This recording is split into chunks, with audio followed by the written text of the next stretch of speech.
Nomor registrasinya dipegang, nomor KTP-nya dipegang. Peserta yang mengikuti tes CPNS di ruang Narapraja Badiklat Oku diperiksa secara ketat sebelum masuk ke ruang ujian.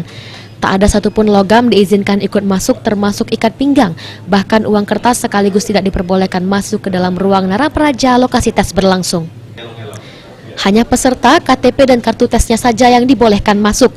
Menariknya, saat pemeriksaan beberapa peserta tes CPNS ditemukan kedapatan membawa jimat. Jimat tersebut ditemukan panitia tim seleksi penerimaan CPNS saat menggeledah tas dan pakaian peserta sebelum memasuki ruangan ujian. Kemudian tim panitia langsung mengamankan barang bawaan yang dilarang tersebut. Kepala BKPSDM Oku Mirdaili mengakui memang ada beberapa peserta yang membawa jimat saat mengikuti tes CPNS tahun 2020 ini. Menurutnya jimat ditemukan panitia saat peserta digeledah sebelum memasuki ruangan ujian tes. Jimat yang ditemukan tersebut mulai dari botol berisi tanah, besi kuning berbentuk keong dan sebagainya yang dipercaya mereka dapat membantu mengurangi rasa gugup saat tes berlangsung.